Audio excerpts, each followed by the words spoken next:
Sige, hanggang bumaba sa talampakan. Naka-play na? Sige, lapit ka konti. Yan, para marinig yung boss ng nanay mo. Ano lumalabas? Init man lamig? Malamig po. Hanggang saan na yung lamig? Hanggang tuhod. Anong pakiramdam mo? Huwag kang didilat. Magaan. Magang na. Mainit pa ba tong nasa dapa mo? Wala na. Wala na po. Wala nang init. Wala na. Wala na sakit. Wala na. Ito kabila. Mayroon pa po. Tanggal pa. Meron pa. Lahat. Ubusin mo lahat. Itong isa wala na. Isa na lang. Sige.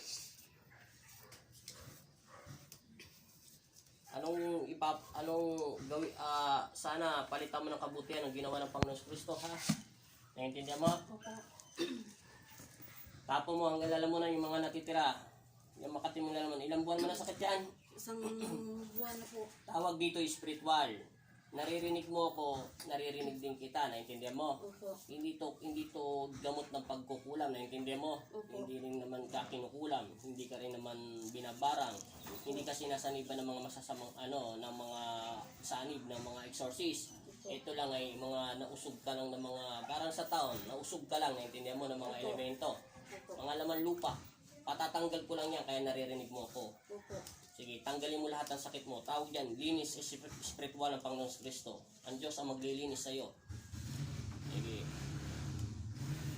Ano ba ito? Mainit? Masakit? Kunti po. Konti na lang. Mainit konti at saka masakit konti. O, sige. Pag nawala yung init at saka sakit, automatical, wala ka ng sakit. Ilang minutes na? Yeah. 1 pa lang? Sige. Bumaba na? Opo. Huwag kang didilat, hinto mo yung kamay mo. Ibaba mo itong paa mo. Ako, huwag mong papakalaman to, ha? Huwag kang didilat. Pikit lang. Huwag mong stop, ha? Hanggang wala akong sabi.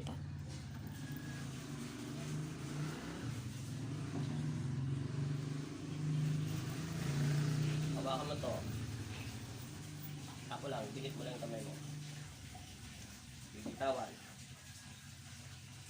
Natural lang. May uminit dito, may sumakit. Sa dalawang kamay mo, wala. Wala po. Wala. Mabuti. Huwag kong gagalto. Ha? Tingala ng konti. Nasus, bigyan mo ko ng kapangyarihan na makapagpagaling na may karamdaman. Salamat po sa pinagulog mo sa akin namin. Akong kukuha sa pangalan ni Jesus. Umalis ka ang mga sakit dyan. Ama Jesus, sa masino kami yung mga nakilay niyo kami sa pangalan at masamang espiritu. Binigyan mo ko ng kapangyarihan kaya kayo po muna sa aming buhay. Amen. Ama Jesus, sa bigyan mo ko ng kapangyarihan na makapagpagaling ng karamdaman. Salamat po sa pinagulog mo sa akin namin. Binabasbasan ko to sa pangalan ni Jesus at poong Jesus Nazareno at sa pangalan ng Ama King, Ama sa langit. Ikaw ay mawawala ng sakit at ito itatapon ko to at maging payapa nawa ito sa pangalan ni Jesus Kristo. Amen. Pinaalis ko ang masamang espiritu, anumang elementong sumasalib sa loob ng katawan at nagbibigay ng sakit nito. Binabalik ko ito sa iyo upang manahimik ka sa aking Ama. Pinuutusan kita, lumayas ka sa loob ng katawan ng taong ito sa pangalan ni Jesus Kristo. Amen. Ama Jesus, bigyan mo ko ng kapangyarihan na makapagpagaling na may karamdaman. Salamat po sa pinagkaloob mo sa akin. Amen.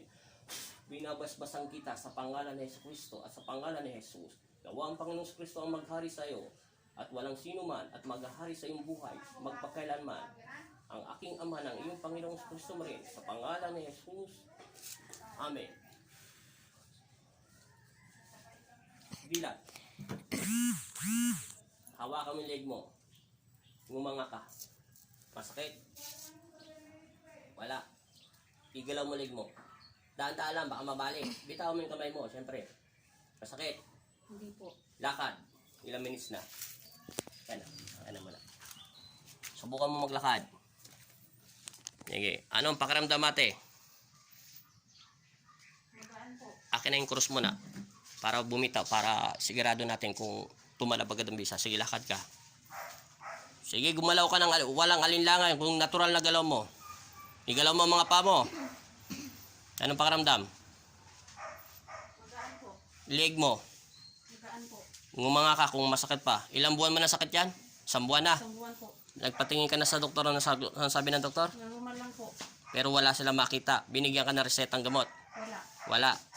Wala naman coronavirus. Wala naman siyang nakita, di ba? Wala. Tapos nagpatawas ka. Anong sagot ng sinabi ng magtatawas?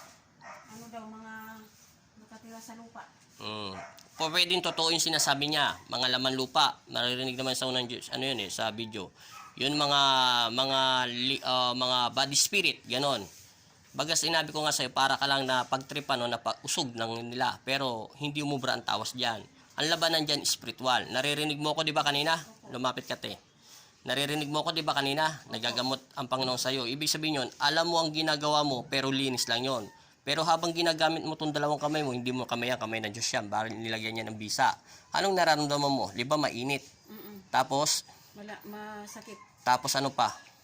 Malamig. Malamig. Yung una, mainit, yun ang pag-ibig ng Diyos. Hindi init yun, parang hindi apoy, di ba? Parang kakaibang init. Tapos biglang masakit, tinatanggal niya lahat ng sakit mo. Ikalawa yun, init, pag-ibig ng Diyos. Pangalawa yung sakit, tinatanggal niya yung sakit sa buong katawan mo. Ikatatlo, yun yung payapa. Maging maayos na yung pakiramdam mo, lumalamig. Anong pakiramdam mo ngayon? Maliwalas po. Presko. Kanina hindi ka makatitig sa akin, di ba? Para kang naano kanina sa akin. Kalisa. Para kang natatakot sa akin. Oo, takot ako. Naglakad-lakad pa lang ako, kuya. Takot, parang kinakabahan ako. Pero kanina yung nakaupo ka dito, para kang hindi makatingin sa akin ng diretso. Parang di ko nga maintindihan sa, para kang, ewan ko ba, kung naiilang ka lang, o natatakot ka sa akin. Yun totoo. Takot po. Bakit ka natatakot sa akin? Tao lang naman ako. Hindi ko po maintindihan. Ang iyong sarili. Dahil alam mo bakit, hindi ka nakakatingin sa akin. Di ba ngayon, nakakatingin ka na ng diretso? Dahil ayaw niyang patanggal yung sakit mo. Ganun ba? Pag may mga sakit na mga elemento, pag kapwa manggagamot, kahit sino mga manggagamot na instrumento ng Panginoon, so hindi kayo makatingin ng diretso sa amin. Basta napupuspusan ng magdasal ang manggagamot. Yun lang. Opo, kuya. Anong masasabi mo sa Panginoon Kristo? Maraming salamat po. Igalaw mo leg mo. Left and right. Isang buwan na sakit yan. Nagbago na mukha mo. Namula na. Parang may lipstick na yung bibig mo.